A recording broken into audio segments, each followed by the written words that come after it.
গাঁজা বিরোধী অভিযানে আবারও সাফল্য পেল আমবাসা থানার পুলিশ। সোমবার গভীর রাতে গোপন সংবাদের ভিত্তিতে দুটি গাড়িতে তল্লাশি অভিযান চালিয়ে গোপন চেম্বার থেকে ৬৭ প্যাকেটে মোট ২৩২ কেজি গাঁজা উদ্ধার করে আমবাসা থানার পুলিশ। এক সাক্ষাৎকারে আমবাসা থানার ওসি গুরুপদ দেবনাথ জানান, গোপন সংবাদের ভিত্তিতে আমবাসা উপনগর নাকা পয়েন্টে উৎপেতে বসে পুলিশ।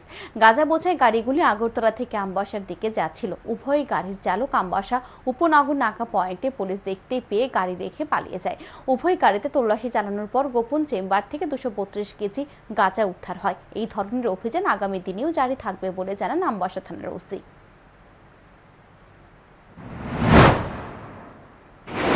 আমাদের দেখার পরে গাড়িগুলি খুব স্পিডে গাড়িগুলি চলে যাচ্ছে। তারপরে আমরা চেস করে গাড়িগুলি বলি, কিন্তু গাড়ির গাড়িগুলি রেখে জায়গা থেকে পালিয়ে চলে যায়।